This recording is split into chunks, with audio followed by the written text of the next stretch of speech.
자, 오늘은 석가모니 부처님의 생애를 하는데 제가 자료를 만들어 보니까 파워포인트가 44장이 나왔어요. 줄이려고 노력을 했는데 너무 아까워서 뺄 수 없는 것들이 너무 많아가지고 그래서 오늘 1시간 만에는 어렵고 아마 다음 시간까지 반씩 나눠서 하게 될 것 같아요.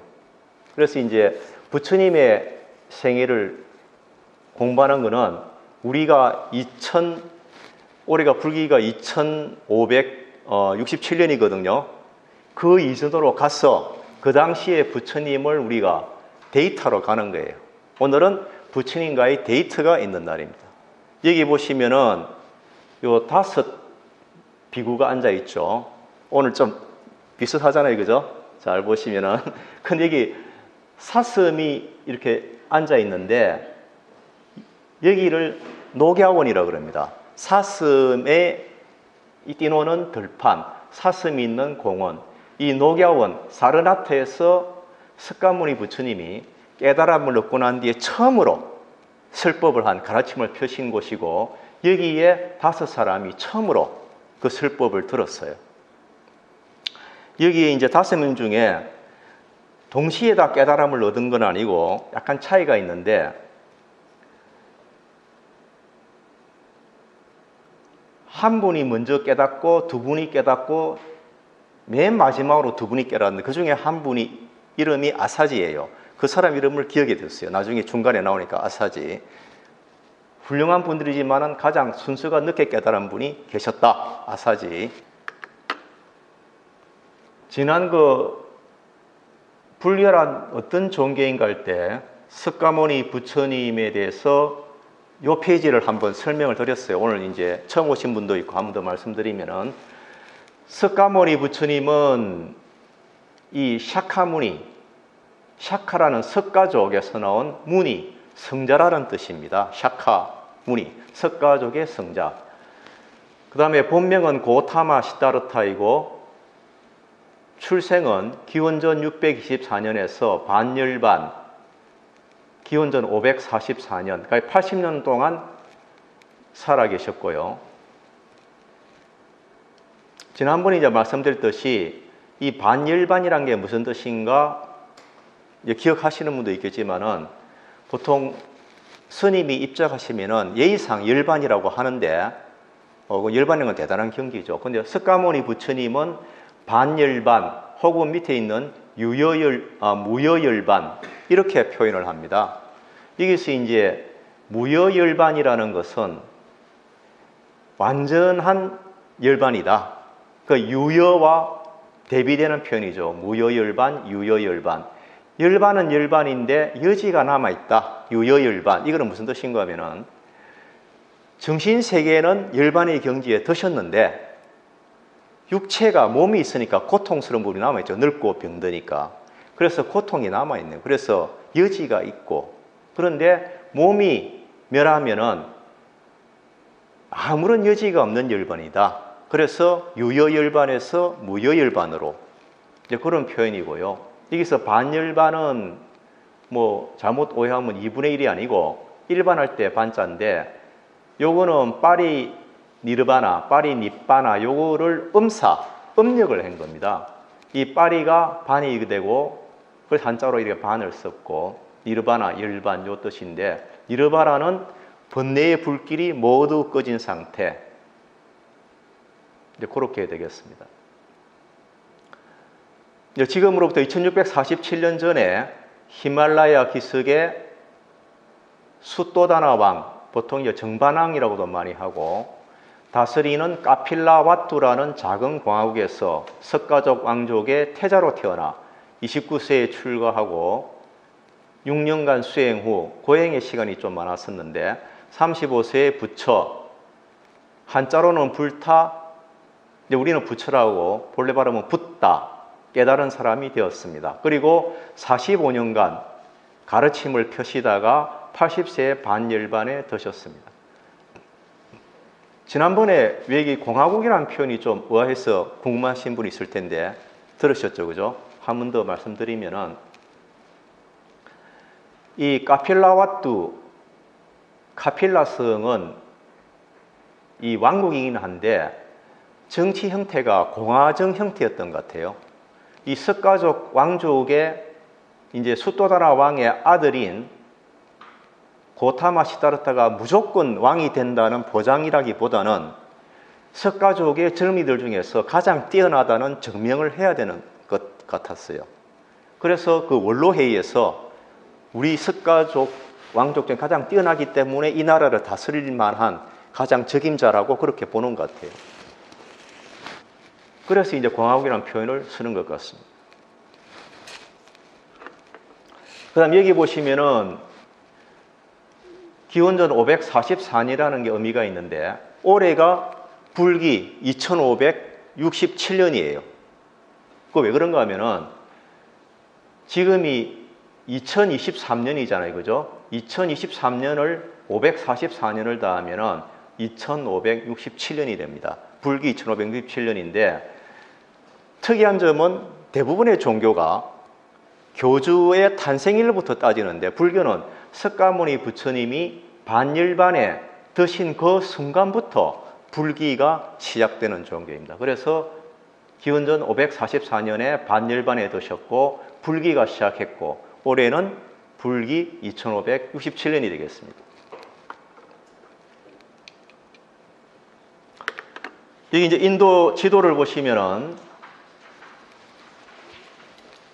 여기 이제 인도가 뭐 대륙이라고도 할 수 있는데 위에가 넓고 밑에가 좁은 역삼각형 스타일이죠. 오른쪽 밑에 스리랑카가 있고 왼쪽에 파키스탄, 네팔, 부탄, 방글라데시인데 옛날에 우리가 어릴 때 처음에는 이 방글라데시가 동파키스탄, 이쪽이 서파키스탄이었는데 뒤에 방글라데시로 바뀌었죠. 그 다음에 이 히말라야 산을 넘어서 티벳 있고 중국이 있습니다. 이게 현재의 이제 지도 모습이고 고대의 지도는 이렇게 표시되어 있죠. 여기 겐지스강, 이쪽이 겐지스강이고 이쪽이 인더스강이고 여기에 아케메네스 왕조라고 있죠. 아케메네스 왕조가 석가모니 부처님이 태어나서 거의 이제 반열반 드실 때쯤 이게 일어나가지고 한 200여 년간 있었는 페르시아인들의 왕조입니다. 그 뒤에 세월이 지나면서 알렉산더 대왕이 쳐들어와서 이까지 쳐들어왔죠. 인도 서북부까지. 그러면서 아케메네스 왕조가 멸망을 하는 거죠. 여기 보시면 간다라는 표시가 있는데 간다라는 알렉산더 대왕이 이쪽 지역까지 오고는 못 들어간 이유가 알렉산더 대왕은 33살에 죽었어요. 20살에 왕이 돼가지고 엄청난 정복 활동을 했는데 결국은 해외 원령 중에 병을 얻어가지고 젊은 나이에 죽었는데 이 간다라 이쪽 지방까지 이 그리스 문명을 오면서 헬레니즘 문화가 생겼죠. 아시아와 그리스 문화의 융합인 헬레니즘 문화에서 이 간다라 미술이 나오는데 그 전까지는 불상이라는 게 없었어요. 전부 다 부처님의 그리움을 스투파, 탑 안에 부처님의 뼈조각인 사리를 든 스투파, 탑을 가지고 경배를 했고 간혹 가다가 부처님의 발자국 모양, 그 다음에 법륜, 법의 바퀴 이런 걸로 표시를 했지 불상을 직접 만들지는 않았어요. 그런데 이 간다라 미술 이후에 불상이 급격히 생겨나기 시작했던 겁니다. 그리고 간다라는 지명이 의미가 있고 이제 석가모니 부처님은 이 겐지스강 이쪽 지역에서 크게 활동을 하신 분이에요. 그때는 뭐 교통수단이 없었기 때문에 다 걸어서 다녔기 때문에 이쪽 지역의 활동 무대인데 요걸 좀 더 이제 보시면은 요게 좀 더 보기가 쉽죠.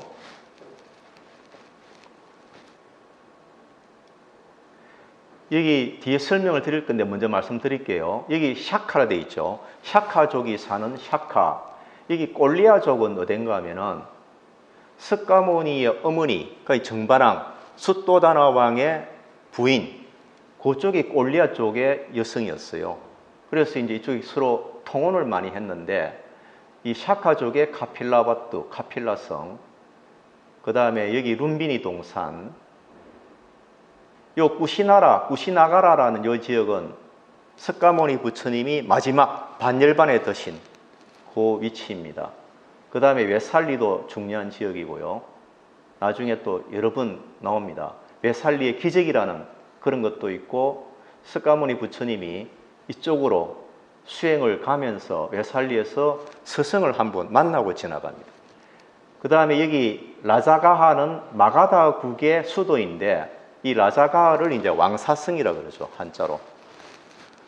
이 마가다국의 왕인 이제 그 불교로 굉장히 나중에 수호하고, 이 라자가하 지역은 당시에 브라만교가 사회 전체를 억누르고 있을 때 사문들이 굉장히 활발하게 철학, 사유, 종교 활동을 했던 그런 부흥을 일으킨 그런 지역이었습니다. 이 마가다국의 왕이, 빈비사라 왕이 굉장히 이걸 허용하고 장려를 해줬기 때문에, 그래서 사문들이 이게 굉장히 많이 모인 그런 지역입니다. 이 날란다라는 것은 불교가 엄청나게 그 아쇼카 대왕 이후에 발전하면서 세계 최초의 대학입니다. 땅이 무진장하게 크고, 거기에 도스만 해도 50만 군이 있었다 그러고, 옛날에 그 당나라 때 현장법사, 서유기라는 현장법사가 여기 공부하러 유학 갔던 그런 곳입니다.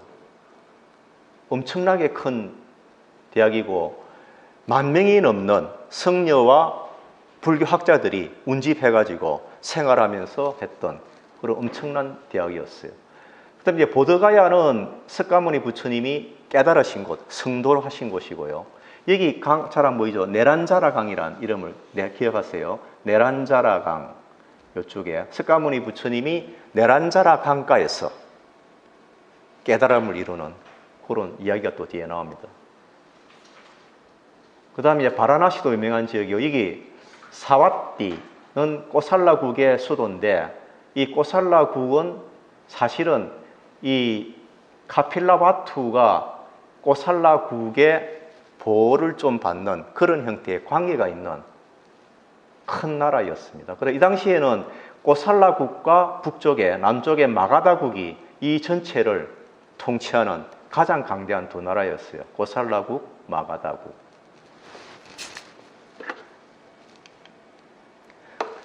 자, 팔상도라는 게 있습니다. 석가모니 부처님의 일생을 8장면으로 압축해서 그림으로 표현을 했어요.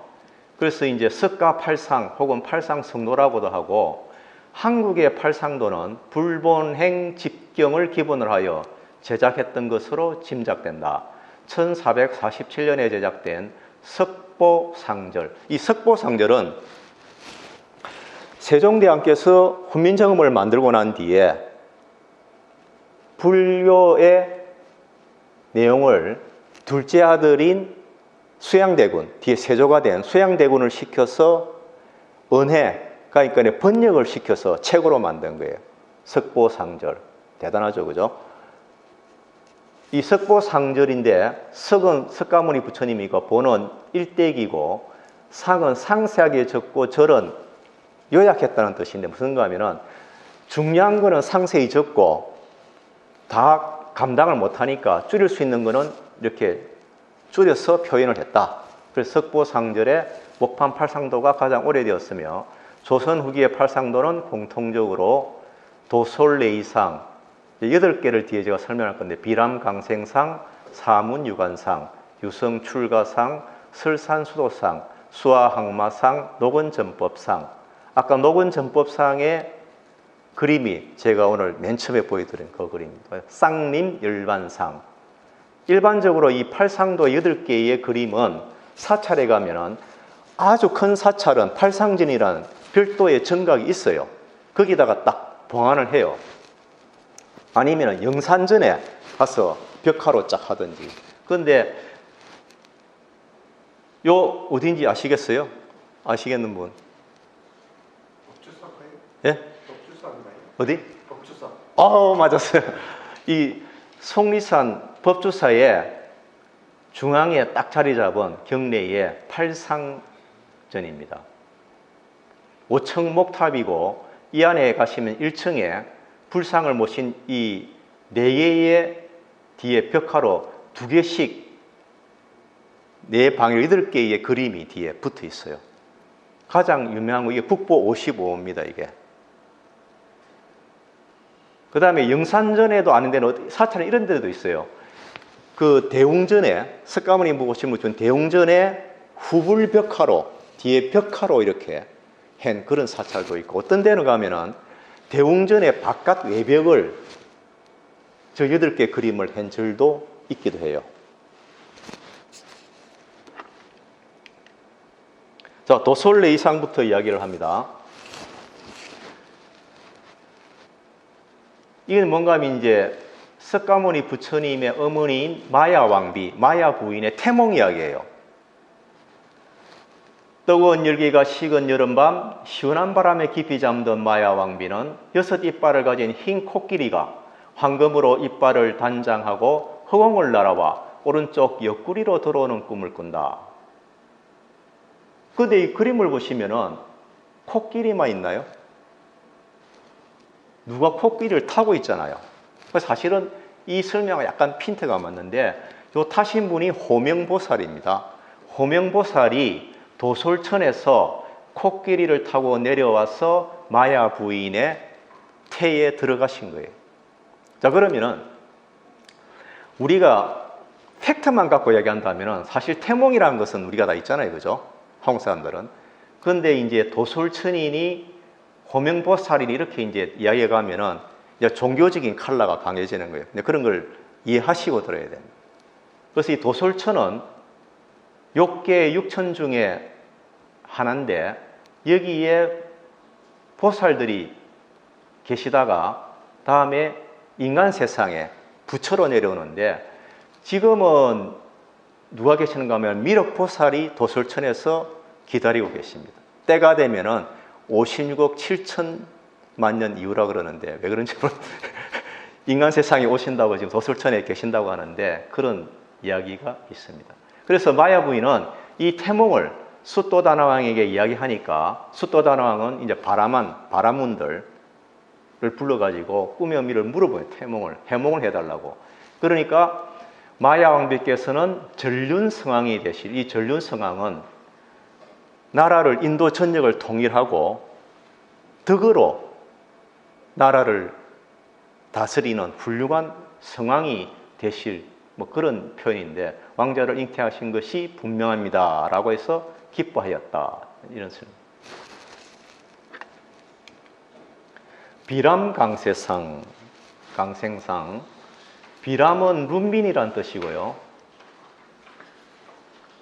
해산할 날이 가까우자 숫도다나왕은 꼴리아로 향한 아까 지게 이 꼴리아족이 사는 그쪽으로 향한 도로를 정비하고 향기로운 꽃으로 길가를 단장하였다. 그러니까 친정에 가서 아기를 낳는 거예요. 그때 풍습이 우리나라도 좀 그런 풍습이 남아 있었지만은 그래서 이제 해산이 가까우니까 부른 배를 안고 가는데 이제 마차를 타고 조심조심 해서 이제 가는데 히말라야에 눈 덮인 다올라기기 산이 멀리 보이는 룬비니 동산에 다다랐을 때 마야 왕비는 상기를 느꼈다. 룬비니 동산의 무수, 아쇼카, 무수 나무를 붙들고 가지를 붙들고 마야 왕비의 오른쪽 옆구리로 아기 태자가 탄생하였다. 이런 그림입니다.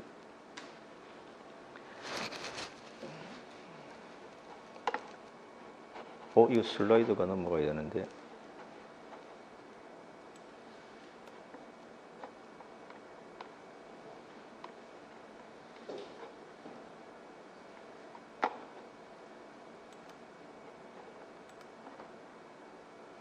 이게 제가 노트북에서 할 때는 이게 슬라이드로 이게 하이퍼링크를 달아놨는데 할 수 없습니다. 이걸로.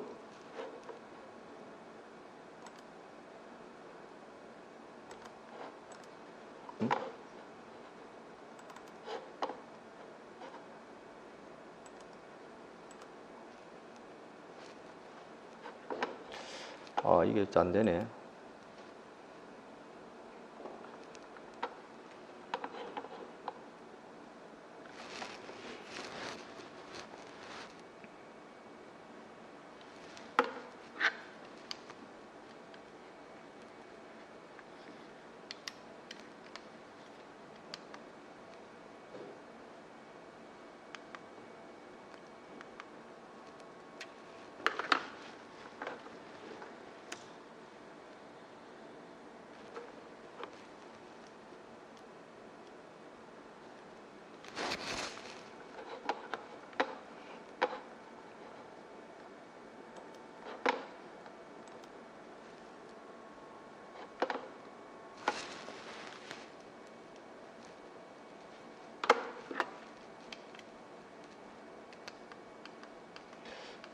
미안합니다. 이렇게 보시죠. 뭐 그 하이퍼링크가 지금 안 되고 있네요.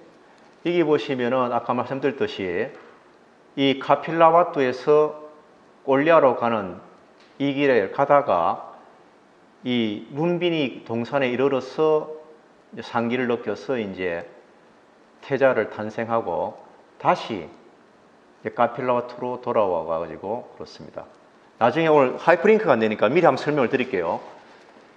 나중에 다시 오기 힘드니까. 여기 보시면은 나중에 고타마 시다르타 태자가 출가를 해서 가는 경로가 이렇습니다. 여기서 쭉 출가하고 난 뒤에 왕궁을 떠나가지고 이리 내려갑니다. 이리 가서 왓지 연맹에 이쪽에서 처음 한 사람을 만나서 스승으로 모시려고 했는데 하루 만에 떠납니다. 그 스승의 경지가 아니라서. 그래서 웨살리에서 두 번째 스승을 만나는데 알라라 깔라마라는 스승을 만나서 몇 주간 정도 배우고는 다 배워가지고 그 다음에 쭉 내려갑니다. 이 라자가에 가서 우따까 마라뿌따라는 그 스승을 이것도 석 달 정도 하고는 더 이상 배울 게 없어가지고 그래도 깨달음을 못 이루니까 혼자서 이제 베란자라 강가에 가서 6년간 고행을 하다가 보드가에서 성도 깨달음을 얻고 그 다음에 이제 이 깨달음을 전하기 위해서 사르나트로 걸어갑니다. 이 사르나트로 걸어가는데 여기서 아까 녹야원, 맨 처음에 그림이 있던 녹야원, 여기서 초전법륜 5명의 사람들에게 이제 법을 전하고 그 다음에 여기 보시면은 이 라자가의 그 중림 정사가 있어요. 중림 정사가 있고 여기 사와띠에 기원 정사가 있어요. 제가 왔다 갔다 하면 설명에 참는데 기원 정사가 여기 있고 마지막에 이제 열반에 드신 데가 우시나가라인데 이 말라라서는 말라족이 석가모니 부처님의 열반 반열반 드셨을 때 장례를 치른 종족이에요. 말라족이. 그렇게 그래서 불교의 4대 성지는 태어나신 룸비니 동산, 그 다음에 성도하신 보드가야,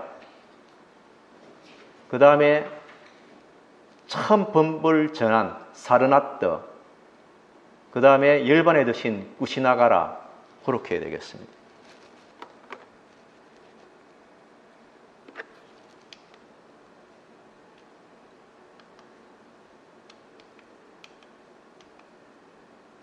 자, 그래서 이제 계속 드리면은 태자가 사방으로 각각 7걸음을 걷고 오른쪽 손가락으로 하늘을, 왼쪽 손가락으로 땅을 가리키며 천상천하 유아독존이라고 외치는 장면이 나오는데 여기 가운데에 애기가 서 있죠. 그 설명이고 요 밑에 있는 요거는 마야 왕비가 상기를 느끼니까 급히 휘장을 친 거예요. 그래서 무수 가지를 붙들고 애기가 태어나는 거고 그 다음에 천상천하 유아독존 이거를 부르짖고 그 다음에 여기에 보면은 9마리의 용이 깨끗한 물을 뿜어내서 태자를 목욕시키고 이쪽에는 이제 왕궁으로 행렬이 돌아가는 장면이고 요거는 나중에 그 아지타 스님이 숫도다나 왕에게 태자의 미래에 대해서 관상을 보고 예언하는 장면입니다.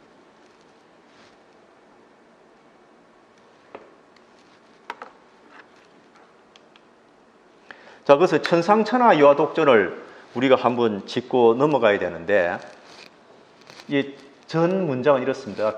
천상천하 유아독존 삼계 계고 아당 안지라.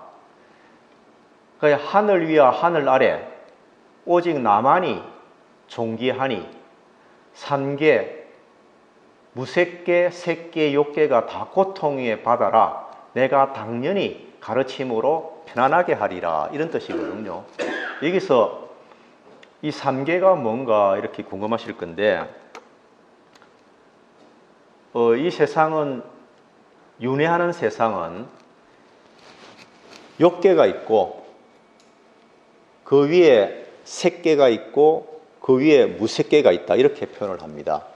그래서 욕계는 이 욕망으로 살아가는 그런 세상이고 색계는 그러니까 이 욕계는 가장 특징이 암수의 구별이 있어요.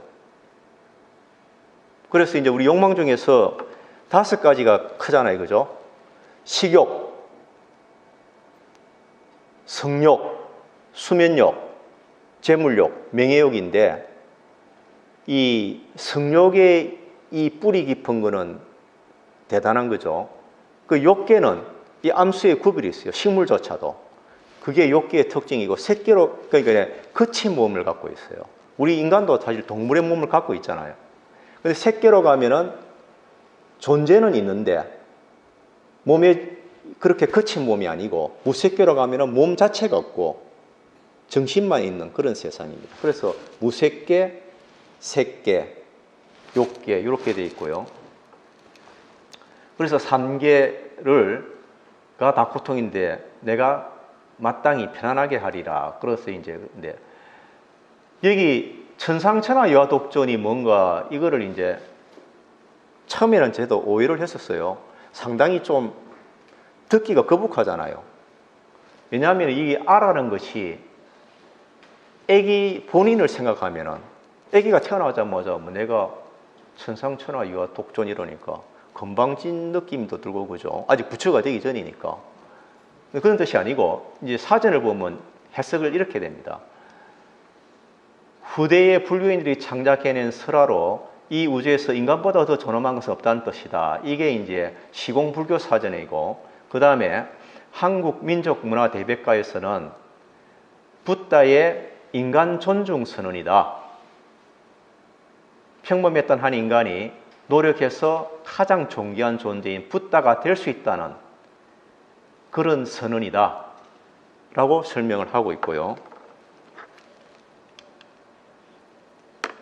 그 다음에 두산백과 그쪽에서는 유아독존의 나는 석가 개인을 가리키는 것이 아니라 천상천하에 있는 모든 개개의 존재를 가리키는 것으로서 모든 생명의 존엄성과 인간의 존귀한 실존성을 상징한다. 이렇게 되어 있습니다. 그래서 석가가 이 땅에 온 뜻은 바로 이를 깨우쳐 고통 속에 헤매는 중생을 구제하고 이하 생략 이렇게 되어 있어요. 자, 요거는 제가 만든 표인데 왜 이 말이 나왔을까? 이 당시에 고대 인도에 이때 보면은 브라만교가 모든 사회의 제도였었어요. 이 계급주의 사상이 사회 전체를 억누르고 있었기 때문에 벗어날 수가 없었는데 이 불교의 가장 중요한 사상인 이거를 내세우는 겁니다. 모든 존재는 천상천하 모든 존재는 유아독존 오로지 유일한 존재이죠. 고유한 존재이죠. 우리 모두는 고유하고 소중한 존재이다.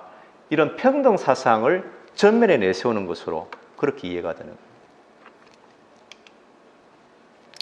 자, 이제 팔상도가 뚝뚝뚝 떨어져 있기 때문에 중간중간마다 스토리를 이렇게 이제 제가 이야기를 넣어서 연결시켜 드릴게요.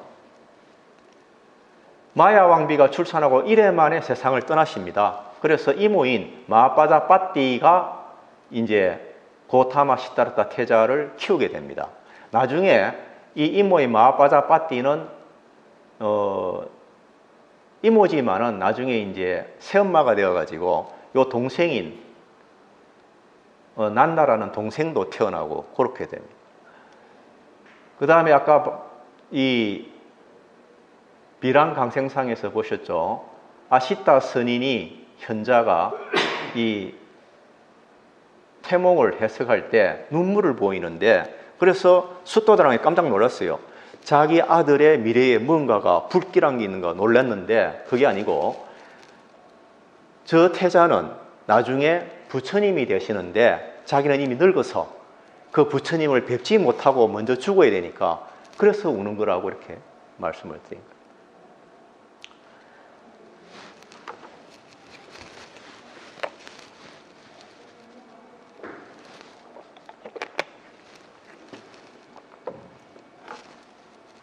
여기 보시면은 국률에서 안락한 생활을 한다고 강조가 되어 있는데 특히나 이 수도다나 왕이 볼 때는 자기 아들이 전륜선왕이 되기를 바라는데, 자기 대를 이어서 자기 아들이 이 약소국인 이 카필라 왕국을 인도 전역을 통일하고 하는 전륜선왕이 되기를 바라는데, 미래에 이제 부처의 길로 가면 그게 안 되잖아요.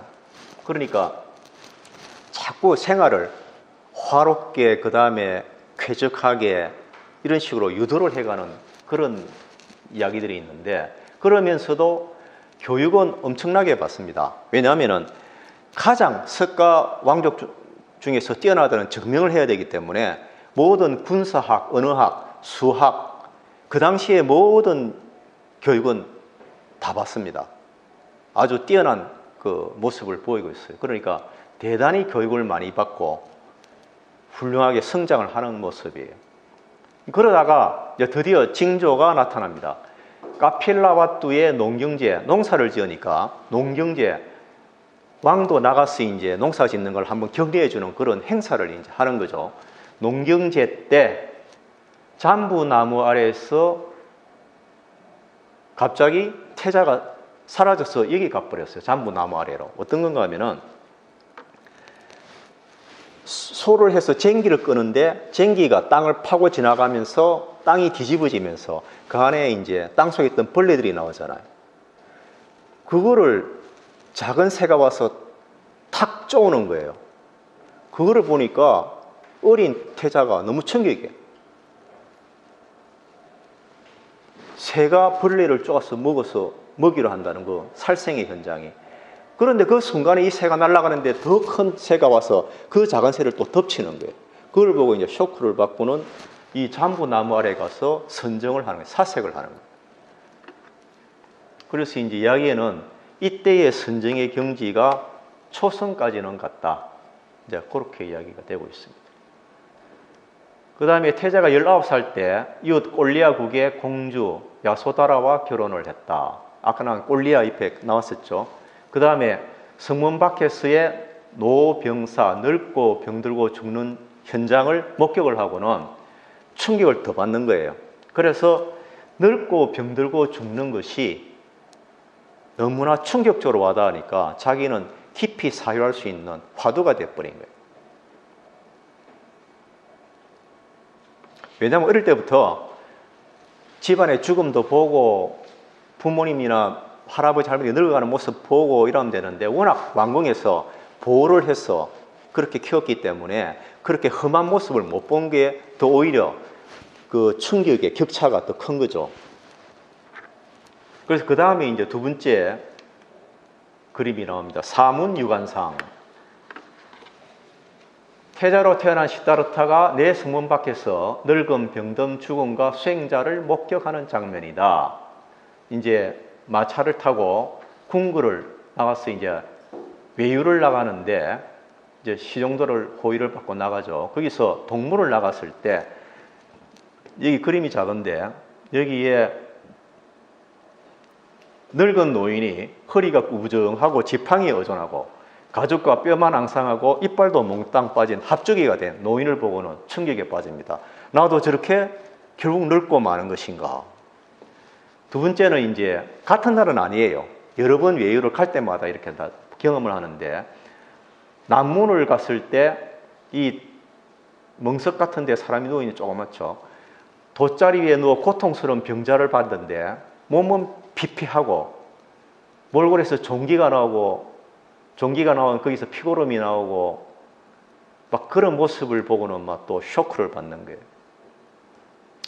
그 다음에 세 번째로 이제 서문에 가서 장례식 행리를 보는데 이 시체도 보고 막 가족들이 막 장례 행리를 따라가면서 울부짖고 이런 모습을 보는 거예요.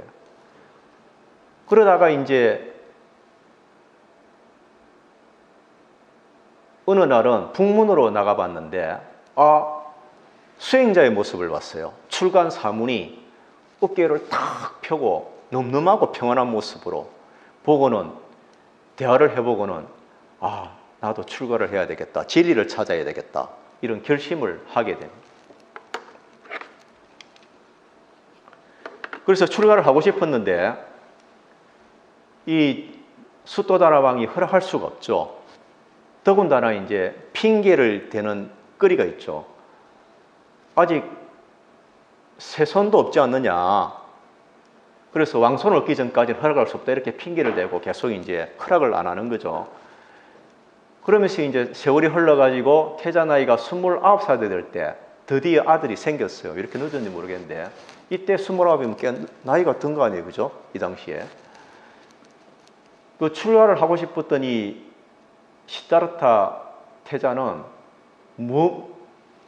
무심결에 아들이 생겼다는 증거를 받고는 나올라 이렇게 해버렸어요. 속박구속이라는 뜻이죠. 아들이 생긴 게 반갑다는 것보다는 어떻게 생각하면은 그 인연이라는 게 그 정이라는 게 무서우니까 라울라라는 말이 터져나온 거예요. 그래서 속박이라는 뜻의 이름을 라울라 했는데 이름이 되어버렸어요. 라울라. 아들 이름이 라울라입니다. 이 아들이 현한 것을 보고는 드디어 이제 출가를 실행에 옮깁니다. 어느 날 밤에 그날도 연회가 있어가지고 띵까띵까 이 무희들하고 음식과 맛있는 음식과 뭐 이렇게 하고는 다 잠이 들었는데 여기 보면은 무희들이 막 퍼질러 자고 있는 모습들이에요. 아직 새벽에 보니까 얼마나 추하겠어요. 저녁에는 화장하고 이쁜데. 근데 이 야소다라 태자비는 여기 앉아가지고 점잖게 앉아있죠. 그래도 그나마 태자비니까. 여기 성곽인데 밖에 병졸들이 제대로 안 지키고 졸고 있고 이제 말을 타고 이걸 넘어가야 되는데 이 사람들이 많이 보이지 사람이 아니고 천인들입니다. 이 카필라 왕궁안의 사람들은 다 잠이 드는 새벽에 이 천인들은 이 태자가 뭘 하는지 지켜보고 기다리고 있는 거예요. 그래서 그 모습들이고 이 부분은 뭔가 하면은 나중에 출가하고 난 뒤에 말과 마부를 돌려보냈을 때 그 마부인 찬나가 와가지고 그 사실을 고해 바치는 겁니다. 왜냐하면 시라태자의 폐물 같은 거 이런 것들을 다 소중품을 들고 와가지고 떠났습니다. 그 장면을 이렇게 넣어놔서 좀 헷갈리죠. 그렇게 장면이 되어 있어요. 여기 보시면은 음력 2월 8일 밤 자신이 좋아하던 백마 깐타카를 타고 마부 찬나와 함께 성을 나섰다. 왕궁이 멀어지자 말과 마부를 돌려보냈다. 이어서 태자는 머리를 자르고 수행자의 옷으로 갈아입고 수행길에 들었다. 이때 사냥꾼을 만나가지고 사냥꾼의 옷하고 자기 옷을 교환해서 바꿔 입었다고 그렇게 돼 있어요.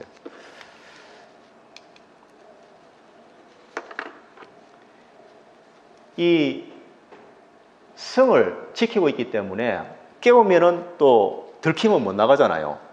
숫도다나 왕이 못 나가게 막 지금 방비를 해놨기 때문에 이 몰래 나가야 되니까 이 성을 뛰어넘어가는 모습을 그려놨는데 요 뒤에 따라 붙은 게 비싸죠. 이게 누구냐?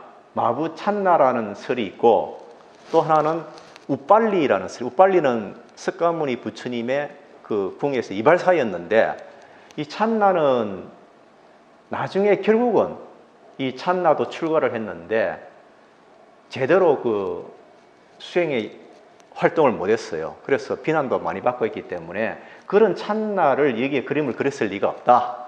그래서 이건 우빨리일 것이다. 그런데 이 상황을 보면은 마부하고 같이 왔기 때문에 찬나로 보는 게 맞다. 그런 설이 더 이제 일반적이죠.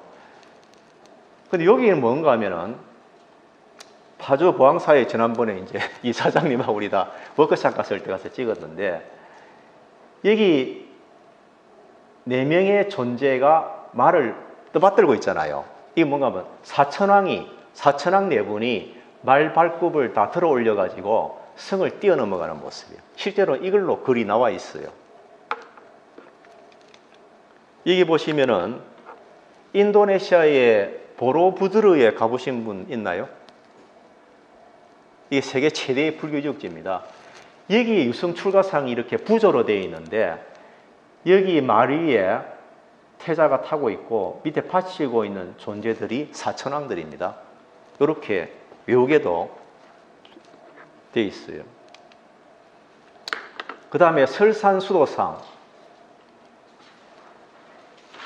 드디어 이제 수행길에 나선 시다라타 태자는 사문의 길을 갑니다. 이 사문은 시라마나를 한자어로 이렇게 음사를 낸 게 사문인데, 시라마나는 뭔가 하면은 브라만교가 주류인 그 당시에 브라만이 아닌 자유롭게 사유하고 사상을 펼치고 철학을 하고, 그 다음에 외돌도덕의 표현인데 종교를 새로 만들어지고, 이런 그 수행자들의 집단을 사문이라고 표현을 했어요. 이 사문의 길을 가는데, 처음에 아까 말씀드렸죠. 바치 연맹의 땅 미디아족의 도시 미틸라 인근에 사는 박가와라는 사람을 처음 가서 만나요. 근데 대화를 해보니까, 하루만 대화를 해도 아니다, 이분은 아니다, 그렇게 판단이 돼서 하루 만에 떠납니다. 이 박가와는. 그 다음에 쭉 내려오다가 메살리로 와서 알라라 깔라마 여가에 대가고 무소유 처정의 경지까지 간 사람이에요. 참선에. 알라라 깔라마 있고, 요 밑에 보면은 우따까 마라뿌따가 있는데, 이 외우기가 힘들잖아요. 그래서 제가 옛날 포교사 시험 칠 때 요거 나오면 이게 외우기 힘들어가 어떻게 해야 되니까, 경상도 사투리가 이게 있어요.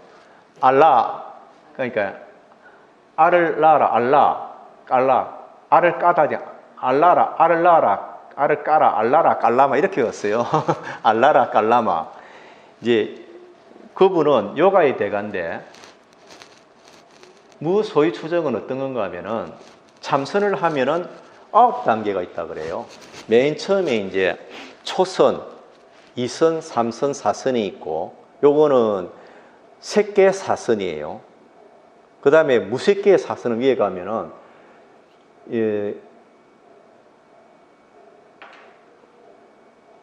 공무변처정, 그 다음에 식무변처정, 무소유처정, 비상비비상처정, 이렇게 돼 있어요. 이제 그 위에, 그까지가 사실은 그 당대에 이 8선까지는 이미 사람들이 알고 있었던 거죠.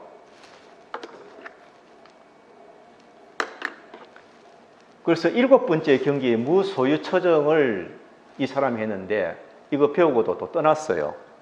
그 다음에 더 내려와서 동남쪽으로 마가다국의 왕사성 라자가로 가서 우따까 라마뿌따, 이것도 외울 때 웃다가 말아붙다, 경상도는 말아붙다, 그만뒀다 아니야. 웃다가 말아붙다, 그 말아붙다를 바꿔서 라마붙다 하면 되니까 그렇게 외웠어요. 웃다가 말아붙다, 라마붙다.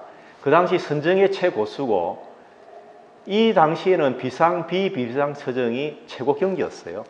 근데 몇 달간 같이 배웠는데 드디어 스승의 경지를 다 배웠고 해도 깨달음이 안 이루어지는 거예요. 왜냐하면 이 선정의 경지에 있을 때는 모든 것이 완전한데, 거기서 선정이 나와서 다시 현실 생활을 하면은 또 괴로운 거야. 마음이 번뇌가 생기고. 그게 아니다 이거지. 알았는 거예요.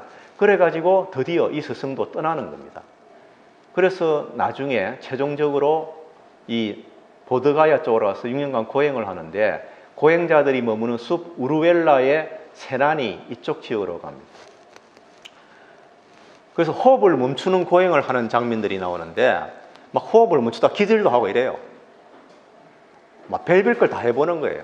그 다음에 음식을 거의 안 먹어요. 막 거의 죽을 각오로 안 먹어보기도 하고, 그 다음에 막 지독하게 몸을 괴롭히는 막 가시 있는데 위에 들어누워서 자기도 하고, 막 그 당시에 인도에 수행하던 고행자 중에서 최고 수준의 고행을 했다고요. 그런데 우리는 오해하는 게, 고행을 할 게 아니고 고행을 하더라도 정신은 사유를 계속 하는 거예요. 6년 동안 이 세상의 존재의 원리에 대해서 그 세월을 고행하면서 했던 거예요.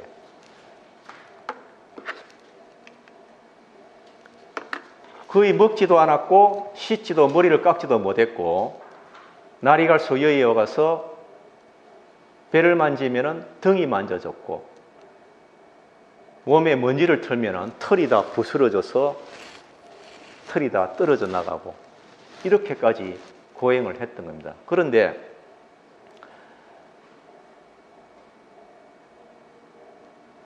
우리가 설산수도상이라는 표현을 쓰잖아요. 이 설산. 그런데 이 부분은 사실은 역사적인 관점에서 보면은 조금 그래요. 왜 그런가 하면은 아까 그 지도를 자꾸 설명을 드리는데 제가 링크를 해놨는데 링크가 지금 안 되는데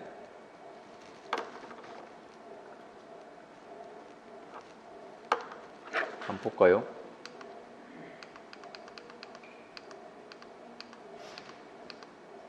요거 보시면은 여기는 요 위에가 히말라야 산맥이니까 라올라 길이도 보이고 뭐 설산이 많이 됩니다. 그런데 수행을 하고 고행하고 했는데 이쪽 지역이거든요. 네란자락 강가가 이쪽이거든요. 이 거리가 꽤 돼요. 여기서는 설산이란 말이 어울리지가 않아요. 그래서 뒤에 이제 후대에 석보상절에서 저거를 만들 때 석가모니 부처님이 태어난 지역이 이쪽이니까 막 수행했다니까 이런 위치까지 그 당시에는 정보가 없었을 거니까 설산이라고 표현을 하지 않았을까. 그래서 엄밀하게는 설산수도상이라는 말은 설산이라는 말은 적절한 표현은 아닌 것 같아요. 제가 볼 때는. 그 다음에 그 고행을 6년간 하고 계속 사유하고 했는데도 이 육체를 극단적으로 확대하기만 하고 맑고 건강한 정신을 방해한 거예요. 그런 상태에서는 진정한 행복의 경지에 이를 수 없다는 분명한 판단이 있었습니다. 그러다가 갑자기 이 생각이 났어요. 어릴 때 부항하고 같이 농경제에 참석했을 때 잠부나무 그늘에 앉아서 선정에 들었을 때 굉장히 그때는 효과적이었다는 기억이 난 거예요. 이렇게 건강한 몸으로 사유를 하고 선정에 들어야 뭔가가 지혜를 구도자의 길을 가는 게 맞다는 생각이 들었어요. 그래서 애욕과 선하지 못한 것들을 떠나면 즐거움이 일어난다. 그 즐거움을 두려워해서는 안 된다. 이걸 알은 거예요. 그러니까 우리가 탐욕, 쾌락을 추구하면 안 되지만은 그 애욕이라든지 악한 것들을 떠난 즐거움, 이거는 괜찮은 거죠. 좋은 거죠. 그 즐거움마저도 두려워해서는 안 된다. 그래서 누구도 걷지 않은 새 길이 보였다.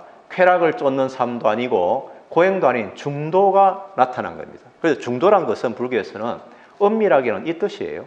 그 뒤에 많은 불교학자들이 중도를 개발 연구해서 확대시켰지만은 본래 태초가 아니고 본래 중도의 의미는 쾌락을 쫓는 삶도 고행도 아닌 것을 중도라고 합니다. 이게 수행의 방법의 가장 중요한 부분이에요. 우리가 사찰에 갔을 때 의식을 할 때 이런 거 들어본 기억나죠? 남섬부주 해동 대한민국 의정부시 원호동 413번지 망월사 이렇게 두드리면서 한다고요. 이 도량의 장소를 구하는데 그때 남섬부주란 말이 나와요. 그래서 절에 가서 행사할 때 남섬부주 저게 무슨 소리? 해동은 알잖아요. 옛날에 우리나라를 해동이라 그랬으니까 발해동 쪽 해동인데 남섬부주가 무슨 뜻인지 아시는 분?